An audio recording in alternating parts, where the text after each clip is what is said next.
جانتے ہیں اس دنیا میں سب سے بہترین شخص وہی ہے جس کو اس بات کی سمجھ آ جائے کہ میرا اللہ اس کائنات کی ہر چیز پر قادر ہے، میرا اللہ غفور الرحیم ہے۔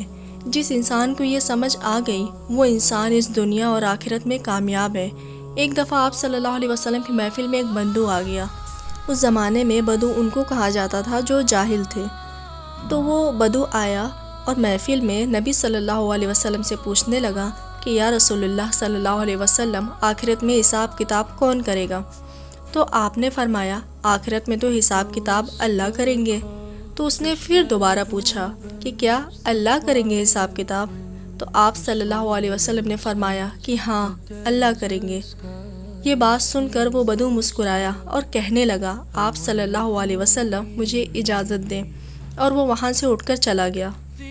اور کچھ صحابہ جو اس محفل میں بیٹھے ہوئے تھے ان کو اس بات کی سمجھ نہیں آئی، تو وہ اٹھے اور انہوں نے اس بدو کا پیچھا کیا اور اس سے پوچھا کہ تم صلی اللہ علیہ وسلم کی محفل میں آئے ہو، تم نے سوال کیا ہے کہ آخرت میں حساب کتاب کون کرے گا؟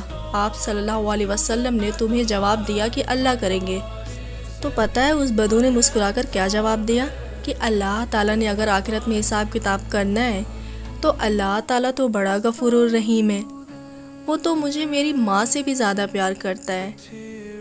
تو کیا ماں مجھے جہنم کی آگ میں جلا سکتی ہے؟ نہیں نا، جب میری ماں نہیں جلا سکتی تو وہ رحیم و کریم میرا مالک، میرا رب، میرا اللہ مجھے کیسے جہنم کی آگ میں پھینک سکتا ہے؟